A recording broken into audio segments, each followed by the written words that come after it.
Morning students, I am faculty of Sandipani Higher Secondary School. Today I am going to start our new chapter in class 11th of English subject from Snapshot book. ठीक है, हमारा chapter first है the small of the beautiful white horse. ये हमारे snapshot book का first chapter है। इसमें हमारे जो राइटर है उनका नाम है विलियम सैरोगन। ठीक है, William Saroyan is the writer of this chapter. तो the summer of the beautiful white horse, इसमें हमें एक सीज़न में जो इंसिडेंट हुआ है हमारे राइटर के साथ वो बता रहे हैं। और ब्यूटीफुल वाइट हॉर्स मतलब कि इसमें वो घोड़े का जिक्र कर रहे हैं और वो जो इंसिडेंट हुआ है रिलेटेड टू हॉर्स से ही हुआ है। तो स्टार्ट करते हैं हमारा chapter. This story is about two poor Armenian boys who belongs to a tribe whose hallmarks are trust and honesty. तो ये एक ऐसी स्टोरी है, दो गरीब बच्चों की स्टोरी है जो कि कौन से हैं, आर्मेनियन बॉयज़ हैं। ठीक है, आर्मेनिया के बॉयज़ हैं और जो कि एक ऐसी ट्राइब से बिलोंग करते हैं जिनका कि हॉलमार्क मतलब कि कह सकते हैं जिनकी सदियों से जो कोई भी इनको कह सकता है कि इनका जो ट्राइब है, इनके जो लोग हैं वो कैसे बहुत ही ट्रस्टवर्दी और ऑनेस्ट लोग रहते हैं। तो जो दो पुअर आर्मेनियन बॉयज़ हैं उनमें उनका नाम क्या है, आरम एंड मुराद। तो जो आरम और मुराद ये दोनों क्या है, कज़िन ब्रदर्स हैं। तो ये इसमें आरम और मुराद के बारे में बताया गया है कि एक दिन की बात है, one day back there is in the good all days when I was 9 and the world was full of every imaginable kind of magnificence. ये आरम बोल रहा है कि वो दिन बहुत अच्छे हुआ करते थे, बहुत अच्छे दिन थे जब मैं कितने साल का था, 9 साल का था। And the world was full of every imaginable kind of magnificence. जब मैं 9 साल का हुआ करता था तो वो दिन इतने अच्छे थे कि पूरा ऐसे पूरे सपनों में जिया करता था मैं। बहुत ही मतलब हर चीज़ को क्या कर लेता था, इमेजिन कर लेता था। And life was still a delightful and mysterious dream. और जो लाइफ थी वो कैसी थी, बहुत ही डिलाइटफुल थी, मतलब कि बहुत ही हैप्पी कह सकते हैं, बहुत डिज़ायरेबल थी। और Mourad who was considered crazy for by everybody who knew him except me came to my house at 4 in the morning and woke me up tapping on the window of my room। अब यहाँ पर जो आराम है वो मुराद के बारे में जिक्र कर रहा है कि जो मुराद वो कौन है, मेरा कज़िन ब्रदर है और जिसको कि पूरे परिवार वाले कैसे बोलते हैं कि ये क्रेज़ी है, बहुत ही मतलब कि हर एक में इसको जो नॉर्मल पर्सन जैसे बिहेव करते हैं उससे बिल्कुल ही अलग बिहेव करता है मुराद। बट जो आराम है वो उसको बहुत अच्छे से समझते हैं और उनका ऐसा मानना है कि नहीं, he is not a crazy person. तो ऐसा बता रहे हैं कि he came to my house 4 in the morning। तो वो एक दिन मेरे घर पर आया 4 बजे के करीब और मेरे जो मेरा रूम है उसके पास जो विंडो है उसमें जो विंडो उसको क्या करने लगा, टैप करने लगा, उसको खटखटाने लगा। Aram he said I jumped out of bed and looked out of a window. तो उसने मुझे आवाज़ लगाई आराम। तो जैसे ही मैं उठा मुझे उसकी आवाज़ आई तो मैं उठा और अपने बेड से एकदम से कूदा और मैं विंडो की तरफ देखने लगा। I couldn't believe what I saw. तो अब आराम ऐसा बोल रहा है कि मुझे मतलब कि जो मैंने देखा उस पर मुझे विश्वास ही नहीं हुआ। It was not yet morning yet, but it was a summer and with daybreak, not many minutes around the corner of the world, it was light enough for me to know I was not dreaming। तो बोल रहे थे जो आराम है वो बता रहा है कि पूरी तरह से सुबह हुई नहीं थी, सुबह होने वाली थी और कौन सा दिन था, गर्मी का सीज़न था। और with daybreak not many minutes, daybreak मतलब कि सुबह होने ही वाली थी, सूर्यास्त तो होने ही वाला था। और it was light enough for me to know, जब उन्होंने बाहर देखा तो उनको इतना समझ में आ गया कि जो मैं देख रहा हूँ वो ड्रीम नहीं है, वो रियल ही है। अब उन्होंने ऐसा क्या देखा कि जिसमें कि उनको आराम ने हमें ये बताया कि ड्रीम नहीं था, वो रियलिटी में ही था। My cousin Murad was sitting on a beautiful white horse. I stuck my head out of the window and rubbed my eyes। तो जब उन्होंने देखा तो वो क्या देखते हैं कि जो उनके कज़िन है मुराद वो किस पर बैठे हुए, एक बहुत ही सुंदर सफ़ेद घोड़े के ऊपर बैठे रहे हैं। तो उन्होंने क्या करा, अपना सर पकड़ा और सर पकड़ने के बाद फिर क्या करा, उन्होंने विंडो में से वापस से बाहर अच्छे से देखा और अपनी आंखों को क्या करने लगे, रब करने लगे कि कहीं ना कहीं उनको ऐसा तो नहीं कि शायद मैं सपना देख रहा हूँ, पर नहीं, ये क्या था, रियल था। Yes, he said in Armenian, it's a horse. You are not dreaming. Make it quickly if you want to ride. तो मुराद उनको आर्मेनियन लैंग्वेज में बोलता है कि हाँ ये सही में क्या है, घोड़ा है, तुम सपना नहीं देख रहे हो, अगर तुम्हें घोड़े में राइड करना है तो जल्दी बाहर आओ और हम फिर राइड करने के लिए चलते हैं. I knew my cousin Murad enjoyed being alive more than anybody else who had ever fallen into the world by mistake, but this was more than even I could believe. तो आराम ऐसा बोल रहा है कि हाँ मैं ये समझता हूँ, मैं ये मानता हूँ कि जो मुराद बहुत ज़्यादा जिंदा दिल इंसान है, बहुत ही अच्छा इंसान है, पर जो अभी जो मैं देख रहा हूँ, जो रियल में देख रहा हूँ, उस पर मुझे बिल्कुल भी विश्वास नहीं हो रहा है. क्यों ऐसा बोल रहा है आराम? क्योंकि In the first place, my earliest memories had been memories of horses and my first lodgings had been lodgings to ride. तो वो ये बोल रहे हैं कि जो मेरी पहली मेमोरी है वो क्या है, घोड़ों के लिए ही होती है, और दूसरी जो मेमोरी है वो क्या है, घोड़ों पर क्या करना है, मुझे राइड करना है, सवार करना है. मतलब मेरी एक ऐसी चाहत है कि मैं घोड़े पर राइड करूँ. This was the wonderful part. In the second place we were poor. तो उन्होंने अपनी पहली ये बताई कि उनकी क्या डिज़ायरेबल, उनका क्या एक्सपायर है. फर्स्ट ही कि वो घोड़े को बहुत ज़्यादा, घोड़े के बारे में बहुत सोचते हैं और उनको घोड़े पर राइड करना बहुत ही ज़्यादा, उनको घोड़े पर राइड करना बहुत ही ज़्यादा अच्छा लगता है और वो उनकी एक ऐसी एक्सपायर है. और सेकंड वो ये बता रहे हैं कि दूसरी बात ये है कि हम तो क्या है, बहुत ही ज़्यादा गरीब है. This was the part that would not permit me to believe what I saw. इसलिए इसकी बदौलत, मतलब मैं, हम गरीब है इसलिए इसकी बदौलत मुझे ये जो रियलिटी में जो है, जो घोड़ा मेरे सामने है, जो मुराद लेकर आया, वो बात पर विश्वास करना बहुत ही ज़्यादा, मतलब कि लग नहीं रहा कि मैं इस पर विश्वास करूं. This was the part that would not, we were poor, we had no money, our whole tribe was poverty stricken.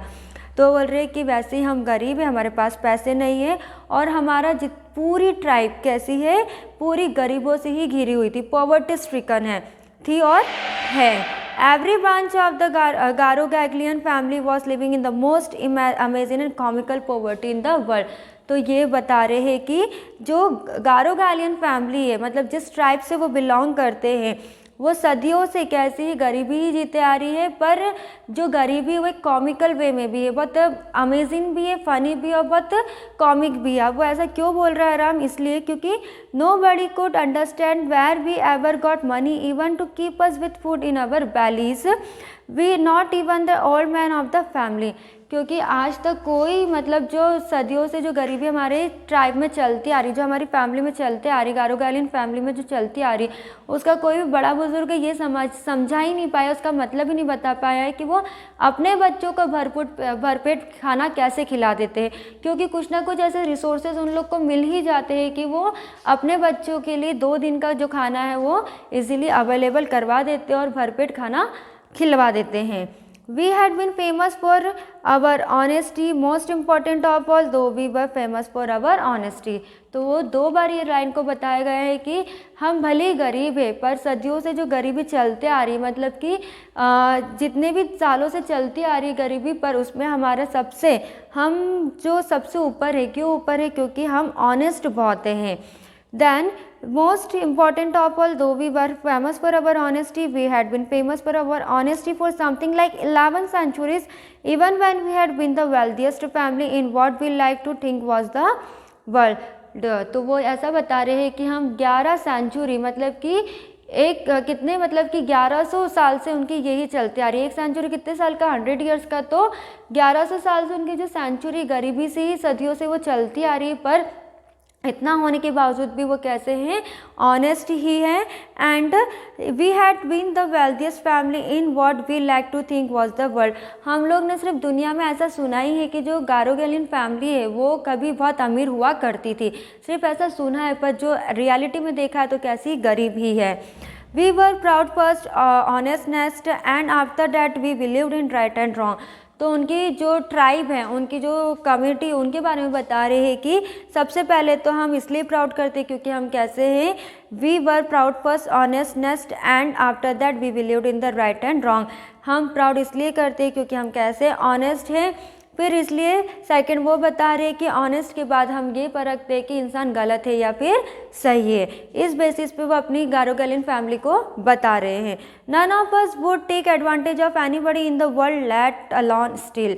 तो बता रहे हैं कि हम अपना काम निकलवाने के लिए कभी भी किसी का एडवांटेज नहीं लेते हैं। हमारे पास गरीबी चाहे कितनी भी हो, पर ऐसा ही नहीं कि उसने हमारा काम कर दिया तो उसका हम बस भूल जाएंगे। हम कभी भी किसी के लिए गलत नहीं करते हैं। और चोरी करना तो हमारी फैमिली में या फिर हमारी ट्राइब में कभी किसी ने सीखा ही नहीं है। चोरी तो आज तक कभी हुई नहीं है हमारी स्पेशली हमारे ट्राइब में से। Consequently, even though I could see the horse so magnificent, even though I could smell it so lovely, even though I could hear it breathing so exciting, I could not believe the horse had anything to do with my cousin Murad or with me or with any of other members of our family. तो जो अरब है वो हमें ऐसा इसलिए बता रहा है क्योंकि उसने बताया है कि वो गरीब है और वो जो रियल में क्या देख रहा है कि एक ब्यूटीफुल वाइट हॉर्स मुराद लेकर आया। तो हाउ इट्स पॉसिबल, एक तो गरीब है तो पैसे तो हो गए ही नहीं, खाना खाने के लिए पैसे नहीं है, पेट भरने के लिए पैसे नहीं है, तो ये घोड़ा कहाँ से लेकर आ सकता है। इसलिए उन्होंने ये सब कुछ बताया और उनको बिलीव नहीं हो रहा है। और फिर वो बताते कि जो हॉर्स मैं देख रहा हूँ बहुत ही मैग्निफिशेंट है, उसको देखना बहुत ही ज़्यादा अच्छा लग रहा है, मैं उसको स्मेल कर सकता हूँ, बहुत ही सुंदर दिख रहा है। और जो उसकी ब्रीथिंग है और जो उसकी एक्साइटमेंट है उसको मैं क्या कर सकता हूँ, सुन सकता हूँ। I could not believe the horse had anything to do with my cousin Murad or with me or with any of the other members of family, asleep or awake, because I knew my cousin Murad could not have bought the horse, and if he could not have bought it, must have stolen it. और हम ये बोल रहे हैं कि अब जो मुराद है इतना तो मुझे पता चल गया है, क्योंकि जो दूसरे फैमिली मेम्बर्स हैं उनको लोग को तो कुछ पता ही नहीं है कि जो मुराद है हॉर्स लेकर आया है। तो डेफिनेटली किसी अदर मेंबर ने तो फैमिली के जो दूसरे मेंबर हैं उन्होंने तो कुछ सपोर्ट करा नहीं होगा, क्योंकि वो तो अभी तक भी क्या कर रहे हैं, सो रहे हैं। और जो मुराद है जो घोड़ा लेकर आया वो कहाँ से लेकर आया होगा, क्योंकि उसके पास तो पैसे ही नहीं है। तो मुझे लगता है इसने सही में चुराया होगा। और जो हमारा प्राइड है, मतलब कि जो गारोगेलियन फैमिली का जो प्राइड है, हो सकता है आज वो कहीं ना कहीं नष्ट हो जाए। And I refuse to believe he had stolen it. No member of the Garoghlanian family could be a thief. इसलिए, और वो ऐसा इसलिए बोल रहे हैं कि आज तक ऐसी गारोगेलियन फैमिली में आज तक ऐसा नहीं हुआ कि कोई चोर बना हो या फिर कोई ने किसी ने चोरी की हो।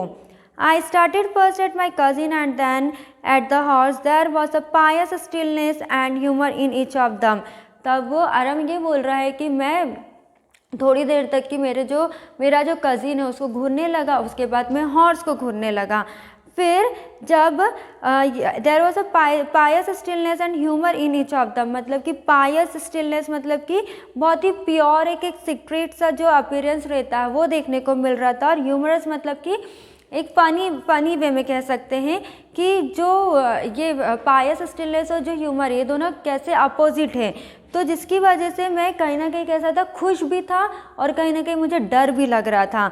मुराद, I said where did you steal this horse, slip out of the window, he said if you want to ride. तो आरम ये पूछता है मुराद से कि ये तुम हॉर्स कहाँ से चुरा के लेकर आए हो। तो मुराद बोलता है जल्दी से विंडो से बाहर आ जाओ अगर तुम्हें इस घोड़े पर सवारी करनी है तो। It was true then he had stolen the horse, there was no question about it, he had come to invite me to ride और नॉट एज आई चूज़। तो अब अरब बोल रहा था कि ये तो सच है, ये तो सत्य है कि ये इसने जो हॉर्स है, मुराद ने हॉर्स कहीं ना कहीं से क्या करा है, चुराया है। इससे ही had come to invite me, उसने मुझे इन्वाइट करा है राइड के लिए। तो उसने मुझे डायरेक्टली बोल दिया तुम्हें घूमना, तुम्हें सवारी करना है तो जल्दी से बाहर आओ, नहीं तो फिर leave it. Well, it seemed to me stealing a horse for a ride was not the same thing as stealing something else such as money. For all I knew, maybe it was not stealing at all. तो मुराद का ऐसा मानना रहता है कि जो अगर मैंने घोड़ा चुराया है तो अगर मैं घोड़ा अगर चुरा लेता और किसी और को बेच देता तो वो चोरी होती। जैसे जो लोग चोरी करते हैं और उस पैसे को ख़त्म कर देते तो वो एक्चुअल में वो लोग चोरी करते, पर हमने इसे मैंने या फिर अरब ने, मतलब मुराद ऐसा बोल रहे कि मैंने या फिर अरब ने ऐसा कुछ नहीं करा है, हम तो सिर्फ घोड़ा अगर चोरी भी की तो सिर्फ राइडिंग के लिए ही की है। तो इसका मतलब ये नहीं कि हमने चोरी कर ली है। It would not become stealing until we offered to sell the horse, which of course I knew we would never do. Let me put on some clothes, I said. तो जब मुराद की पूरी बातें सुनी तो आरम जो है वो बोलता है कि ओके मैं आता हूँ, मुझे कपड़े पहनने दो. All right he said but Hari I lived into my clothes. तो बोलता है ठीक है पर जल्दी करो, और जो आरम है वो अपनी खिड़की में से कूद गया. I jumped down to the yard from the window and leaped up onto the horse behind my cousin मुराद. वो बोल रहा है कि मैं अपने यार्ड पे से क्या कूद गया और कहाँ पर जाकर बैठ गया, हॉर्स पर जाके बैठ गया. मेरा जो कज़िन है मुराद उसके पीछे में जाके बैठ गया. That year we lived at the edge of town on Walnut Avenue. अब हम ये बता रहे हैं कि जब ये इंसिडेंट हुआ था तो उन दिनों हम कहाँ पर रहते थे. End of the edge of the town मतलब कि जो कस्बा, जो टाउन, जो जगह ख़त्म हो जाती उसके किनारे हम रहते थे. और उनकी जो जगह थी, उनका जो एड्रेस है वो क्या था, walnut avenue. Behind our house was the country, vineyards, orchards, irrigation, ditches. तो फिर वो बता रहे हमारे घर से क्या होता, हमारे घर के पीछे से रूरल या फिर जो टाउन होता था वो स्टार्ट होता था. उसके जितने भी जो कंट्री के जो टाउन्स रहते थे वो वहाँ से मेरे घर के पीछे से स्टार्ट होते थे. वहाँ पर बहुत सारे क्या क्या लगे थे, ऑर्कार्ड्स लगे थे और वाइनयार्ड्स लगे थे, और वहीं से क्या निकलता था, कंट्री रोड निकलता था. In less than 3 minutes we were on Olive Avenue and then the horse began to trot. फिर वो बता रहे कि मात्र 3 मिनट में हम दूसरी जगह पर पहुंच गए, दैट मीन्स ऑलिव एवेन्यू. और जो हॉर्स था वो क्या करने लग गया, जोर जोर से क्या करने लग गया, दौड़ने लग गया. There was new and lovely to breathe. The feel of the horse running was wonderful. तारम ये बता रहा है सुबह की 4 बजे उठ के जा रहे थे तो ऑब्वियसली जो हवा होगी वो कैसी रहेगी, बहुत ही सुंदर और बहुत ही अच्छी लग रही थी. और जो ब्रीथ लेने में बहुत ही क्या हो रहा था, मज़ा आ रहा था. और जो my cousin Mourad who was considered one of the craziest members of our family being to sing, I mean he began to roar. अब जो मुराद है जब वो घोड़े पर बैठा तो ज़ोर ज़ोर से क्या करने लगा था, गाना गाने लगा था. तो आरम बोल रहा गाना नहीं गाने लगा था, इसका मतलब वो ज़ोर ज़ोर से चिल्लाने लगा था. So the summer of the beautiful white horse we completed. Half part of the story we completed today. Remaining part of this story we will continue in our next class. Thank you so much.